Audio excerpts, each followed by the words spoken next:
señor San Pedro. Fue fundado en 1538 y cerró sus puertas en 1917.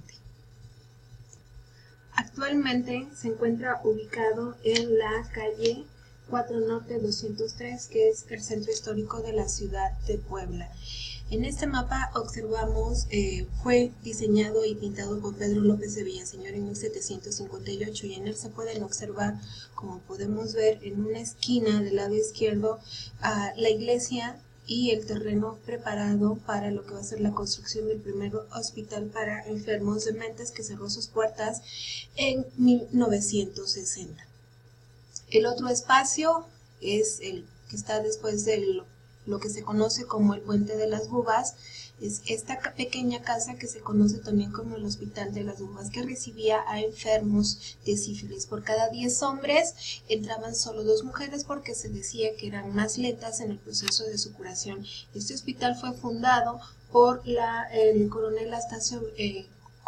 Astacio Coronel Benavides y su esposa Isabel Noreña, y a la muerte de estos, sus herederos no quisieron seguir administrándolo, vendieron la casa y bueno, el usufructo, es decir, el dinero obtenido por la venta de la casa, se entregó al Hospital de San Pedro y los enfermos empezaron a ser atendidos ahí en lo que se conoce como la sala de ungidos. Y en esta otra esquina, bueno, encontramos la imagen más antigua de lo que se conoce como el Hospital de San Pedro, en la cual podemos observar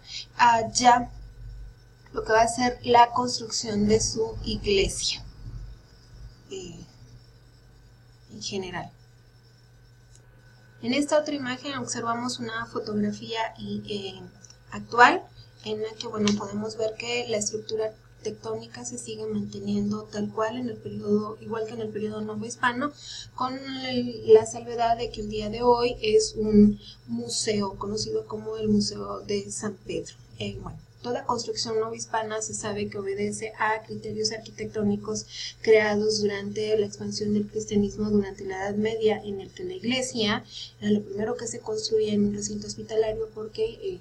para poder atender a un paciente o a un enfermo, primero se debe atender el alma a través del proceso de la confesión, es decir, a través de un sacerdote, y posteriormente un médico puede entrar a curar el cuerpo. De hecho, dentro de las reglamentaciones tenemos que el sacerdote acompaña a los médicos a realizar las visitas durante la mañana. Aquí podemos observar una escultura policromada de San Pedro, el apóstol San Pedro, al cual, bueno, está la advocación a la que recibe el nombre del Hospital Real del Señor San Pedro. Y de este otro lado tenemos lo que es el escudo que se encuentra en la fachada principal del recinto hospitalario, en el que vemos un medallón con un jarrón con azucenas haciendo alusión a la Purísima Concepción, las llaves del Señor San Pedro junto con la tiara papal y una pequeña inscripción que habla de la fecha de la fundación del recinto hospitalario. Al interior del museo se encuentra esta pequeña maqueta en la que podemos observar las dimensiones actuales que ocupa el Museo San Pedro, antes Hospital de San Pedro. Podemos observar nuevamente la fachada de la iglesia, la entrada principal y bueno, los diferentes patios. Cuenta con 3 patios. Este sería el patio principal, donde además servía para albergar a las carretas de los viajeros que transitaban con mercancías de lo que es el puerto de Veracruz hacia lo que es la Ciudad de México. Este otro patio donde se encuentra localizado lo que van a ser los anfiteatros y la Puerta María. Y finalmente el último patio, que era el que ocupaba la servidumbre, que por cierto eran esclavos africanos. Y bueno, diferentes ventanitas que se pueden observar en estos puntos que servían para dar la ventilación a las diferentes salas del recinto. El hospital llegó a contar con alrededor de 6 salas aproximadamente, entre las cuales recibían nombres de advocaciones religiosas, como está la sala de San Pantaleón, la sala de San Victoriano, la sala de San Francisco, la sala de San Pedro, la sala de San Luis y la sala de los Dolores, que era exclusivamente para mujeres que iban a parir. Y bueno, como podemos ver en esta otra imagen, se encuentran también los números de las camas, cómo se iban colocando a los enfermos enfermos con cruces y bueno, desafortunadamente aquí se ha perdido la advocación que estaba pintada en la pared, para la cual recibía ese nombre. El Hospital de San Pedro contaba con salas tanto para españoles como indios, es decir, había una separación de castas. En la sala de españoles podemos observar que hay camas elevadas sobre el nivel del suelo, hay almohadas, hay sábanas y bueno, los enfermos se encuentran alineados en hileras. En cambio, en la sala de indios, bueno, estos se encuentran simplemente sobre petates a nivel del suelo, cubiertos con frazadas y una pequeña almohada y por supuesto la advocación de la respectiva sala. Al mismo tiempo también en este recinto hospitalario se contaba con una botica que servía para expedir y elaborar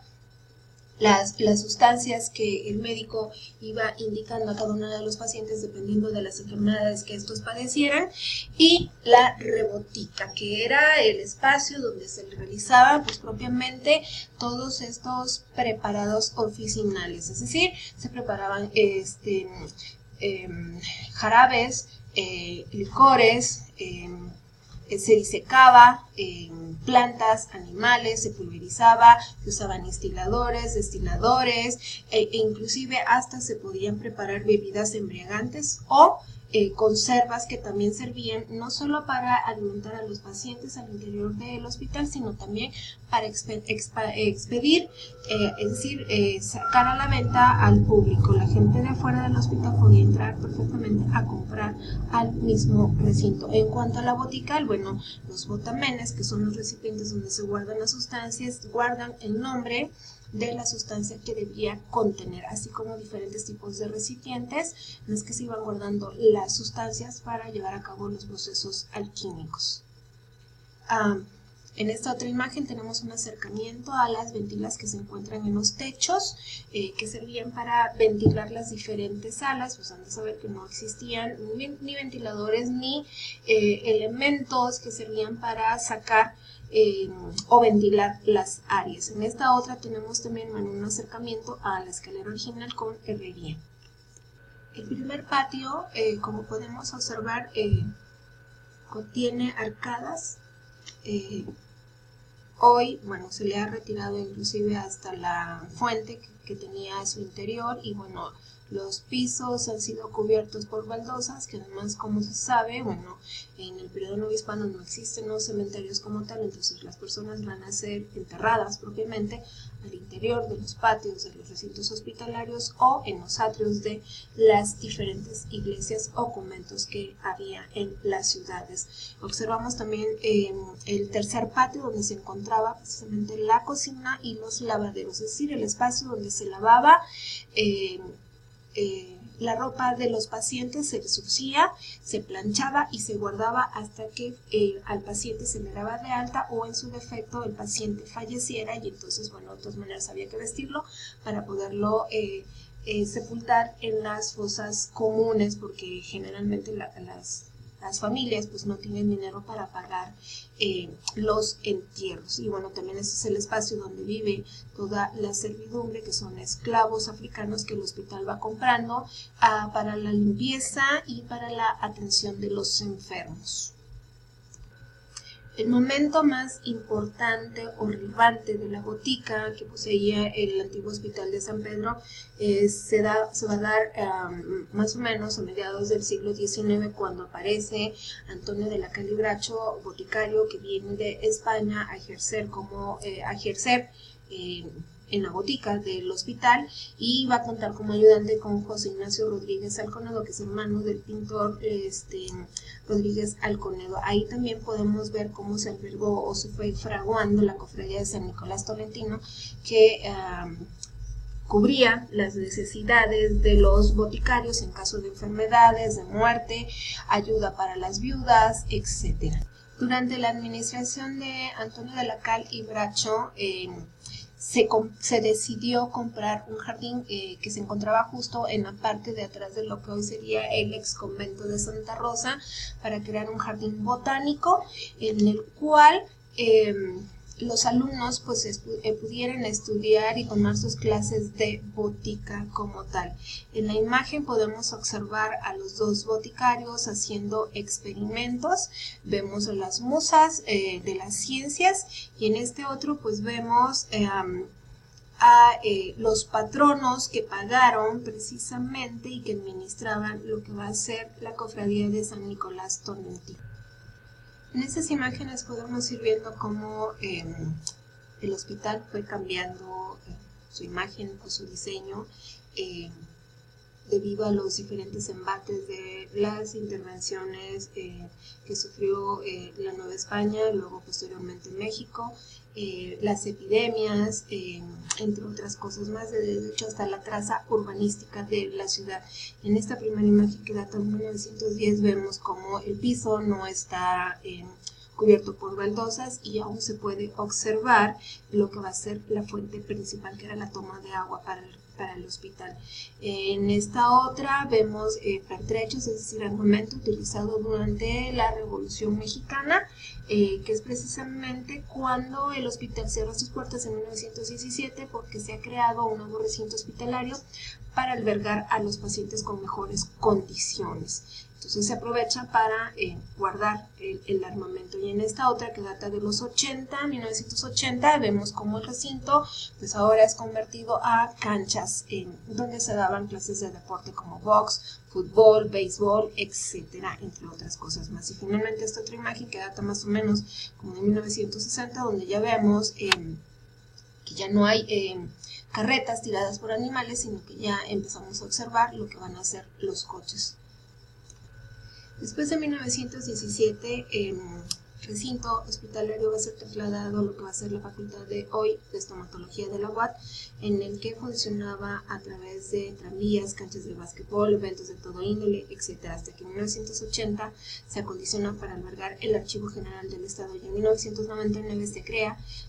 desde ese momento hasta el día de hoy, el Museo Poblano de Arte Virreinal, que además hoy también es sede de oficinas gubernamentales.